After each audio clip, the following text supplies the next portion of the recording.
Congratulations for having your book published. Thank you all for coming to support us and support Carolyn. And so now I'm just going to turn it over to her because she doesn't know better. There are books here that she can sign. Some of you have already bought books, and then she can sign those afterwards. If you did not buy a book and you take one, just come to the front and you can pay for it then, okay? All right, thank you. Thank you. So today, I want to thank the people that actually made this happen. I was on Facebook. We have some great social media. I love it. But I was on Facebook and I saw a picture of a classmate of mine reading the book. His name was Louis Sacchetti. And when I saw the picture, I sent him a message, hey, let me know what you think about it when you get done. And so he inboxed me and shared, his response to it. And I was so moved by it. I said, well, if you liked it, tell your friends about it. And then the other thing I said to him is, and get me a book signing in Dixon. This is my hometown. I bet you it was less than 2 weeks later, Louis contacted me and said, Carolyn's all set up. And so, Louis, I can't say enough. Not only did you read the book, you took it a step further, and I really, truly appreciate that. That means the world to me. Classmates and, growing up in Dixon was all a great experience for me, so I'm just so thankful that my friends are still my friends. It means a lot to me. Well, then I get a phone call from Larry Dunphy, the owner of this store, and he said, okay, we're ready to get things going. What do we need to do? And we just started moving. And I was extremely excited because to stand here in my hometown to share this story is monumental for me. It means the world to me. So I have to tell you a little bit about the book, and I'm not going to delay because I know there are people that have to leave, but I just want to share a little bit about how I came on this journey. It was in 2007, and God spoke to my spirit about writing the book. And I'm not going to give a lot away about the book because I want you to read it, so I hope I just pique your interest. But at the time, I didn't know how to write the book, so I was contacting different people, and I was going to try to find a ghostwriter. I tried to find different people. I even talked to a college professor in English, thinking they might be able to help me. And then on Labor Day of 2007, God woke me up at 4 in the morning and told me to write the book. And I remember laughing and saying, I can't write a book. I've never written a book. I write all the time, but writing a book is different. And I knew I didn't know how to do it, but I decided to be obedient and start writing the book. It took me about a year and a half. I wrote on it constantly. Every weekend, if I was traveling, because I stay in hotels, I could have a quiet time in the hotel. My husband and I went on a cruise, and we were all packed up to go. He goes, I know you're not taking your laptop. I said, yeah, I have to, because when things come to me, I just need to be able to write. So we're on this cruise, and I'm sitting out on our deck, working on my laptop. Because I took every moment I had to pour everything I had into the book. And then when I was done, like I said, it was about a year and a half later, I talked to some friends and they said they knew someone who could read it and give me feedback on it. So I sent the book, soft copy, via email, to a woman that I didn't really know at the time. We connected and she said she'd read the book and give me her feedback. So we had coffee at her house. And she brings out, she had printed it, so she brings out, the book was about, it was over 500 pages, and she brought out the book she printed in a box. Okay, so you wrote the book. So what? What do you mean, so what? I poured my life and my heart and soul into that book. You're talking about, so what? I was so hurt. And she goes, okay, but what's the point? You told a very linear story of your life. What's the point? She kept talking. She was doing some idea mapping and things. I wasn't paying any more attention. This was my book. And she said, so what? So she gave me suggestions, and I left. I got in my car, and I was just so discouraged is probably the best word. Wow. But I never forgot the so what. I just wanted to raise her hand because the so what lady is here today. Diane, could you please just raise your hand? And that so what really drove me into finding out, what is this book about? What is the purpose? What am I trying to say? I spent a lot of time in the beginning. I just wrote the book. Like she said, it was a linear story of my life. But then I spent time with God to say, what is it? What do you want me to talk? What's my purpose? What am I doing with this book? And the response I got back was me understanding. I had one word he gave me before that. It was, this really isn't about you. It's about perseverance through the issues of life and overcoming them. when you read the book, those of you who have read it know it's a very raw, personal, revealing story of my life. I tried to hold nothing back because I thought it was important for whomever God wanted me to write that book for to understand that we all have issues. We all do. We all have a story to tell if we just take the time to write a book. And it's not easy, believe me. But he gave me one word, and that one word was push. And when he gave me that word, I had this image that came into my mind. And the image was, push! Come on, Carolyn, push! And that was what the doctors were saying to me when I was pushing my children into the world. And that's where the image came in my head is, you've got to push this book into existence. You've got to bring it to the world. You have to bring it to life. And that's really what I just want to spend a few minutes telling you about, because to me, PUSH became an acronym. I started a coaching business, and it's called Keys for Empowerment, and it's about empowering people to push through their perceived limitations. But my acronym was persevere until something happens. And I know for you, and I don't, maybe not, but I always heard PUSH stood for pray until something happens. And so when I started, I would be out speaking, and people go, I know what that means, pray until something happens. Well, I believe in the power of prayer. But I also know that if all we do is pray and don't get up off our knees and start moving in the direction of the faith that we have and the things that we want to have happen, they're just words thrown into the wind. And so I want to talk a little bit about what perseverance is and what it means to me anyway.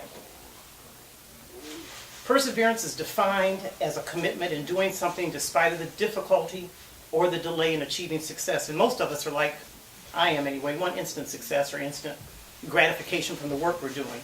But you have to be perseverant. You have to be determined. You have to be dedicated. You have to have endurance and staying power and be relentless. Stay focused, and you have to have guts. And I say that because to persevere, you have to push through your perceived limitations. When I talk about pushing through life's issues, which is what my book is about, it really is pushing through the perceived limitations. And perceived limitations are mental messages that really bombard our brain to stop or delay our ability to advance. It's the things that you sense or interpret as a barrier or a roadblock that prevent you from getting to your destiny. And those messages truly come to steal, kill, and destroy your purpose and your confidence. And they stop you from moving forward. Throughout my book, I share, what I had to push through. Whether it was something as simple as I was left-handed and the teacher was trying to make me right-handed. And I had to go to the teacher and say, no, I'm left-handed and I'm staying left-handed. So I practiced and practiced my handwriting so they would leave me alone. Because that was my identity. I had to push through the things of the color of my skin. Even as a child, because I had my relatives were a different skin color than I was, I had to push through the fact that I was a darker skinned person. And then as I got into the business world, I had to push through the, racism and the things that were, coming at me, trying to stop me. And every time, I had to say to myself, push through the fear and don't let anything stop you. So it doesn't really matter if you're a minority. It doesn't matter if you're gay or lesbian. It doesn't matter if you're Baptist or Methodist. It doesn't matter. Any of that. It does not matter. Perceived limitations, if you don't push through them, they'll dwell with you and they'll stay in your mind. And those perceived limitations will become your reality. And that's what you don't want to have happen. So when I say push, and again, when I say push, I did a speech a few years ago, and I said push so many times when I got home, I was so sore here, but I was pushing. But when I say push, I'm referring to transforming your thinking. Because pushing through perceived limitations is not just about human ability. Pushing through perceived limitations is a mental warfare that pushes you outside the realm of your ability and into a place that requires more of you than you believe you have. When I was told to write the book, I laughed. I've never written a book. I don't know what I'm doing. But I had to push through. The limitations that I had that I'd never done before, they didn't count. So when I say push, I'm telling you to tap into the power that's within you and being unwilling to let any of the perceived limitations, and I know you have them because we all do, I don't have enough money. I don't know how to do it. I'm scared. I didn't want to be here today. I was scared, but I knew I was going to be here. I don't have a college education. None of that matters. For you, you have to transform your thinking to eliminate the defeating mental messages of doubt and fear and just push. One of the things I want to share with you are some of the things, because I believe push is truly a force. And like I said, when you have women who've had children, you know what that force feels like. And dads, if you were there when they had those children, you heard them say push. You even probably practiced what that feeling was going to be like, telling her how to breathe, right? Well, pushing is that same type of force. And it should move you from your current state into the unlimited realm of your full potential. When you learn to push, you'll discover the unlimited power that's within you, and it was bestowed on you by your Creator before you ever got here. When you learn to push, you won't set any limitations on your abilities. Instead, you'll have the guts to pursue the impossible. When you learn to push, fear will be replaced by bold faith. And when you learn to push, when a door opens, you'll go boldly through it. And when there is no door, you'll create one. When you learn to push, you'll never allow anyone to define you, diminish you, or limit you. You won't let anybody come to you and say, well, I'm sorry you can't have that because you don't have a degree. Because I stand before you right now and say, a few things that you saw in the paper, the things that I've been able to accomplish were accomplished without a college education. But I have the ability to push. You know, I want to read something to you out of the book. Because when you learn to push, you'll stop making excuses and allow your gifts to come in touch with the opportunities, and you'll watch the magic happen. So let me just share something with you. The book you're about to read is an authentic, vulnerable account of my trials, triumphs, and spiritual transformations. I was created to live my life to demonstrate the power embedded in all of us. The power to push through limitations, whether they're real or perceived, and show the world the glory of God.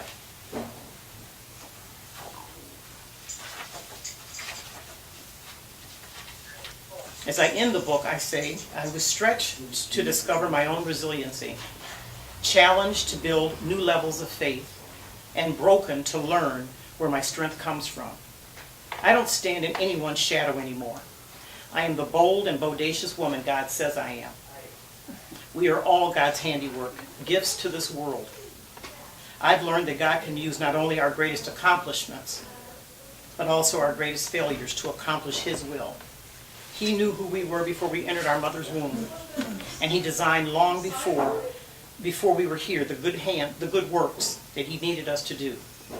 To move forward on our path, we must choose between fear and faith, and then be prepared to push.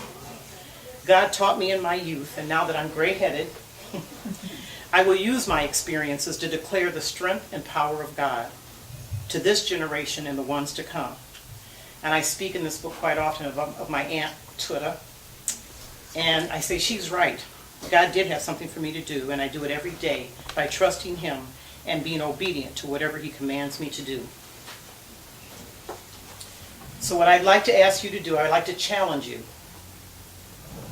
After you've read the book, and I hope all of you buy every book I have here. So I challenge you to buy the book first. Anyway, but I challenge you to, can everybody say this with me? Push! Push! Push! Push! Pretend you're having a baby. Push! Persevere until something happens. Bring into life that thing that's inside of you that God wants to have to use to empower the world. Thank you so much. I appreciate you being here, and I'm going to keep pushing. Thank you.